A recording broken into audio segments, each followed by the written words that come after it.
Hi guys, this is the read through that I said that I was going to do. I know there's a variety of different reading abilities in the group, so I just wanted to do this so that it's accessible to everybody. And before we get started, I also wanted to make you aware that there's a little bit of talk about cancer within this topic, so just to be aware of that in case it's a bit of a sensitive subject for anybody. So did you know that in 2012, 7 of the top 10 killer diseases were non-communicable diseases? These are diseases that are not infectious and affect people as a result of their genetic makeup, their lifestyle, and factors of their environment. So we're going to look at risk factors for a disease, so things that you might do to increase your chance of a disease. So there are many risk factors for disease, including the genes you inherit from your parents and your age, of which you cannot change. Risk factors for disease also include aspects of your lifestyle, such as smoking, lack of exercise or overeating, and substances that are present in the environment or in your body, such as radiation, UV light from the sun, or secondhand tobacco smoke. Certain lifestyle factors or environmental substances have been shown to increase your risk of developing particular diseases. Risk factors for non-communicable diseases vary from one disease to another, and some may affect more than one disease. Examples of risk factors for a number of non-communicable diseases include diet, obesity, fitness levels, smoking, drinking alcohol, and exposure to carcinogens. Carcinogen is something that is cancer causing, and in the environment, such as ionizing radiation. We have the power to influence, change, or remove many of these risk factors. The next thing we're going to look at is the link between a lifestyle factor and a particular disease. So sometimes these are called causal mechanisms.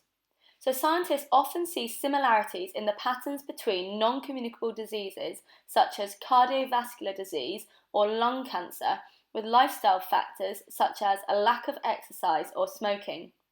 These similarities may suggest a link or relationship between the two, known as a correlation. You might have seen that word before in maths or science when you've drawn a graph and you're talking about the link between the two. However, a correlation does not prove that one thing is the cause of the other.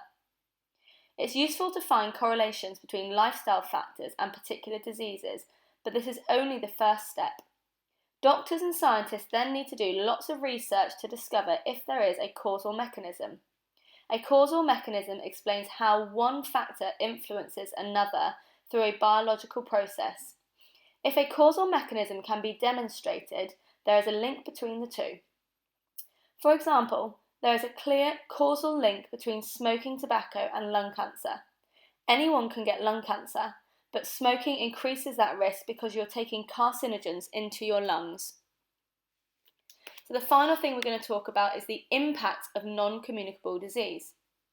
Every serious disease has a human impact on the individual affected and their family.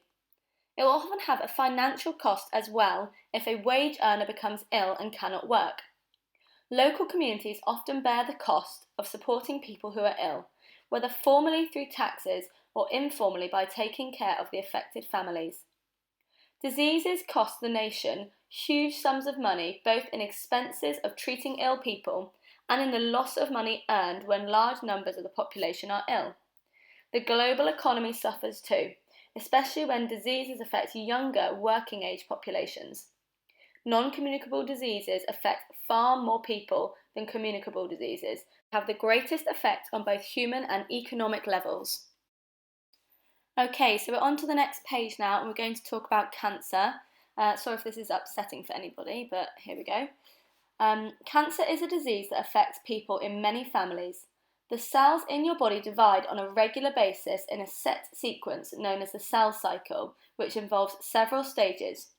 A tumour forms when control of the sequence is lost and the cells grow in an abnormal and uncontrolled way. So tumour formation. Tumour cells do not respond to the normal mechanisms that control the cell cycle.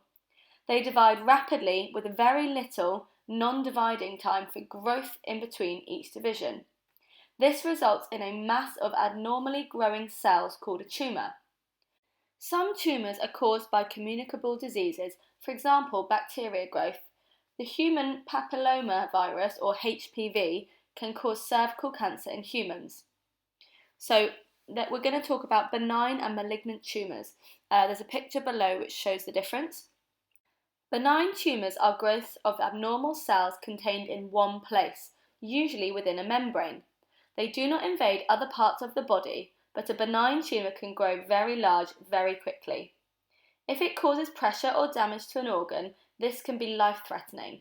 For example, benign tumours on the brain can be very dangerous because there's no extra space for them to grow.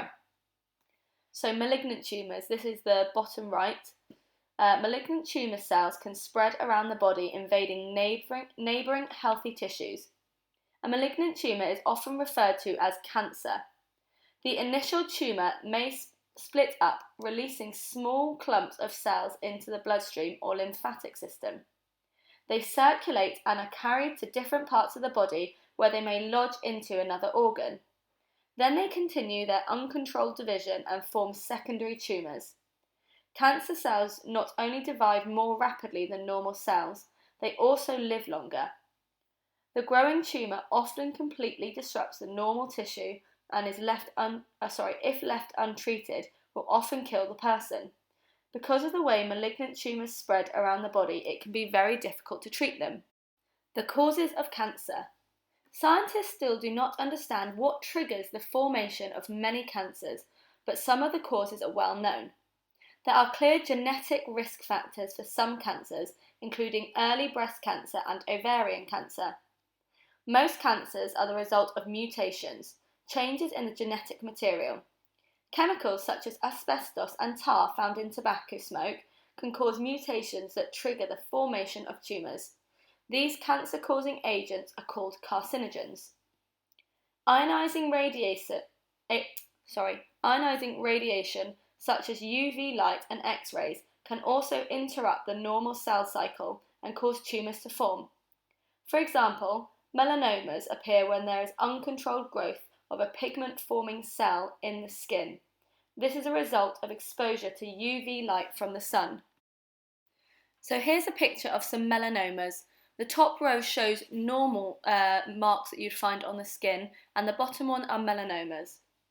So melanomas are malignant tumours often triggered by exposure to UV radiation.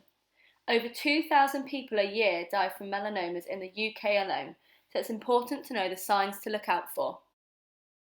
And finally, treatments for cancer. Because of the way cancer can spread through the body, it can be difficult to treat. In recent years, treatments have become increasingly successful. Scientists are working hard to develop new treatments and are also finding that combining some older treatments makes them more successful too. The two main ways we can treat cancer at the moment are radiotherapy. This is when the cancer cells are destroyed by targeting doses of radiation. This stops mitosis, which is cell growth, in the cancer cells, but can also damage healthy cells. Methods of delivering different types of radiation in very targeted ways are improving currently. Chemotherapy. This is where chemicals are used to either stop the cancer cells dividing or to make them self-destruct. There are many different types of chemotherapy, and scientists are working to make them as specific to cancer cells as possible. Okay, so next page, smoking and the risk of disease. There are about 1.1 billion smokers worldwide, smoking around 6,000 billion cigarettes each year. So smoking is a big business. Every cigarette smoke contains tobacco leaves, which as they burn produce around 4,000 different chemicals that are inhaled into the throat, trachea and lungs. At least 150 of these are linked to disease. Some of these chemicals are absorbed into the bloodstream to be carried around the body to the brain. Nicotine and carbon monoxide. Nicotine is the addictive but relatively harmless drug found in tobacco smoke. It produces a sensation of calm, well-being and being able to cope, and this is why people like smoking. Unfortunately, some of the other chemicals in tobacco smoke can cause lasting and often fatal damage to the body cells. Carbon monoxide is a poisonous gas found in tobacco smoke, and it takes up some of the oxygen carrying capacity of your blood. After smoking a cigarette, up to 10% of the blood will be carrying carbon monoxide rather than oxygen. This leads to a shortage of oxygen, one reason why many smokers get breathless when they exercise. Smoking during pregnancy. Oxygen shortage is a particular problem in pregnant women who smoke. During pregnancy, a woman is carrying oxygen for her developing fetus as well as herself. If the mother's blood is carrying carbon monoxide, the fetus may not get enough oxygen to grow properly. This can lead to premature births, low birth weight in babies, and even stillbirths, where the baby is born dead. There are around 3,500 stillbirths in the UK every year.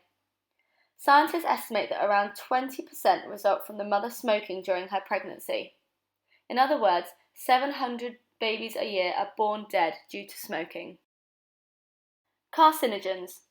The cilia in the trachea and bronchi that move mucus, bacteria and dirt away from the lungs are anaesthetised by some of the chemicals in tobacco smoke.